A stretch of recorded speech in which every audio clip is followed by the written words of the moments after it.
Bien, empezamos con el video de color digital, donde voy a contarles algunas consideraciones y pasos que fui sacando en claro después de ver muchos tutoriales, perder mucho tiempo y darme la cabeza contra la pared con el Clip Studio, que es el programa que yo uso para dibujar y colorear el 90% de las cosas que hago.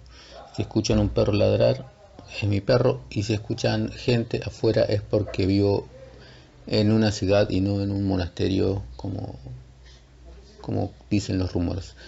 Primer paso para el color digital.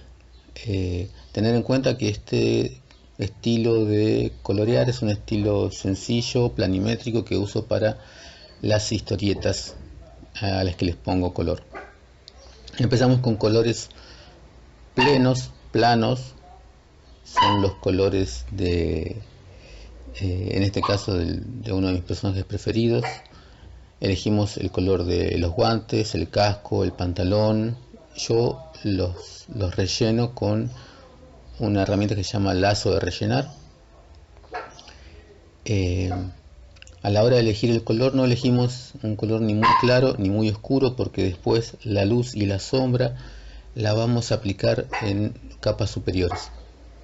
Y este es uno de los puntos más importantes que hay que tener en cuenta a la hora de hacer el color. La capa donde uno aplica los colores plenos del personaje no hay que elaborarla, no hay que hacerle ningún degradado, no hay que agregarle ningún detalle extra, van solamente los colores plenos planos. ¿Por qué? Porque así después vas a poder seleccionar fácilmente con la varita de selección diferentes áreas o el personaje completo, para así en capas superiores aplicar efectos degradados, luces, sombras, texturas, lo que quieras. Esta forma de aplicar los colores bases en una capa separada da una facilidad a la hora de mantener la coherencia cromática de los personajes a lo largo de 60-70 páginas, porque siempre estamos utilizando los mismos colores sin importar la luz que haya, porque la luz y la sombra van en otras capas. Cosas a tener en cuenta que no tienen que ver con el color digital, sino con el color en general, es que los colores no se iluminan agregando blanco ni se oscurecen agregando negro. Por eso las sombras que van a ver que elijo no son grises ni un negro con poca opacidad, siempre son de color. Lo más tradicional es usar colores fríos, azules, para las sombras, y colores cálidos, rojos, amarillos, para las luces. Del mismo modo, cuando nosotros queremos iluminar un color, lo llevamos más hacia el amarillo, y cuando queremos oscurecerlo lo llevamos más hacia la desaturación y hacia los azules. No nos vamos hacia el negro. Esto tiene que ver en general con el color, no tanto con el color digital específicamente. Una vez que nosotros hayamos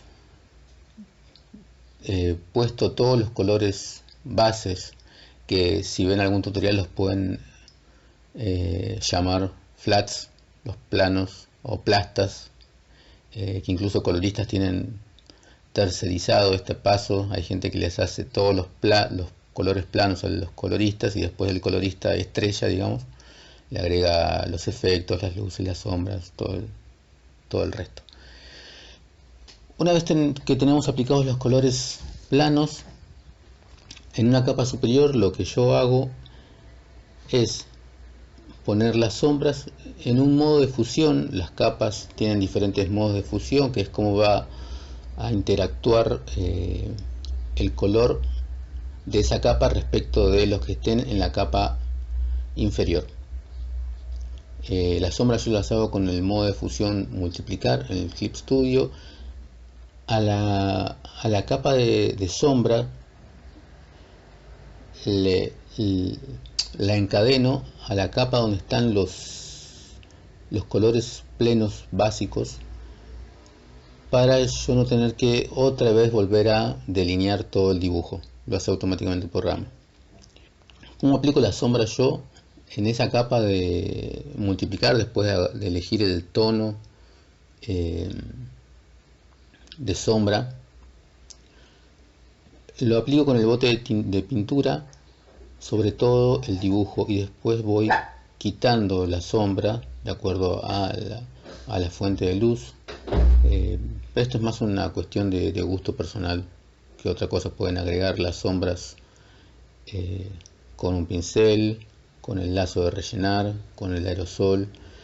Depende mucho del estilo de coloreado que estén haciendo y el estilo de dibujo también que estén haciendo. A mí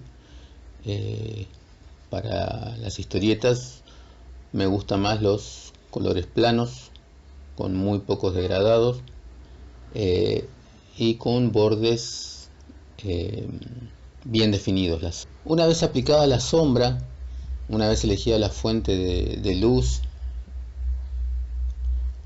genero otra capa arriba de la capa donde hice la sombra en modo de fusión luz vívida, y ahí le aplico en la parte donde quité las sombras la luz del color que haya elegido.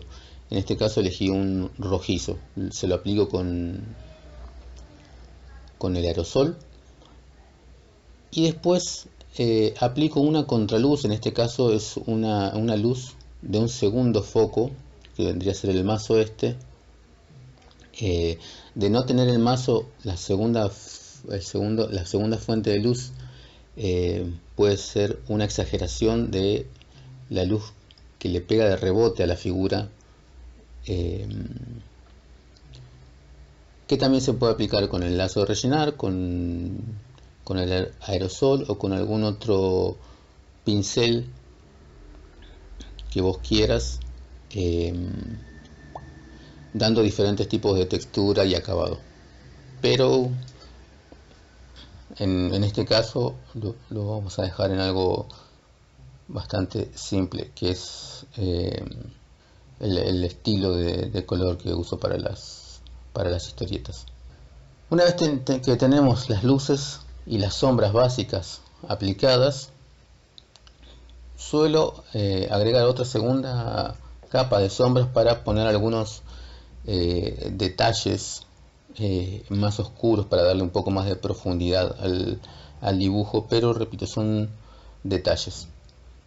Una vez planteadas las sombras y las luces básicas, vuelvo a los colores bases y seleccionando los elementos separados del personaje, aplico por ejemplo un degradado, un acento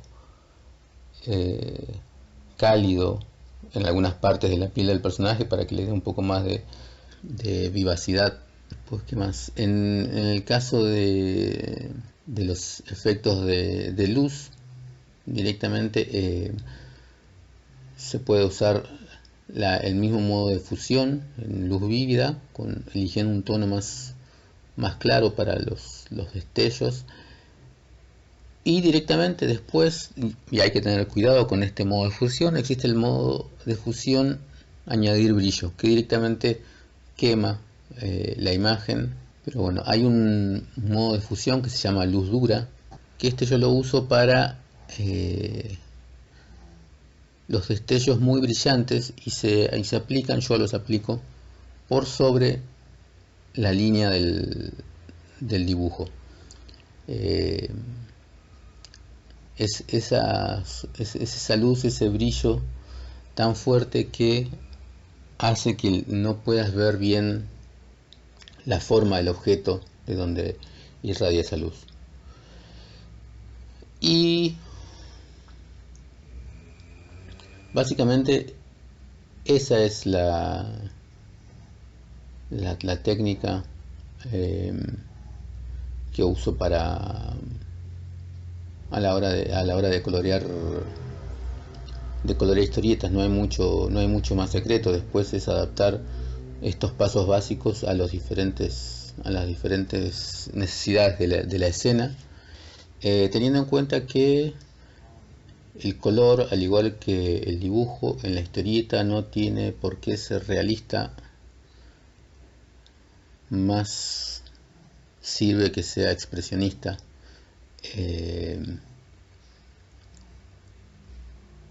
Que esté en función de lo que se está narrando,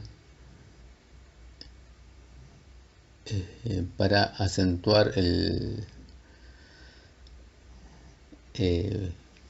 las intenciones del dibujo y la escena, para que el color sea un refuerzo de todo eso.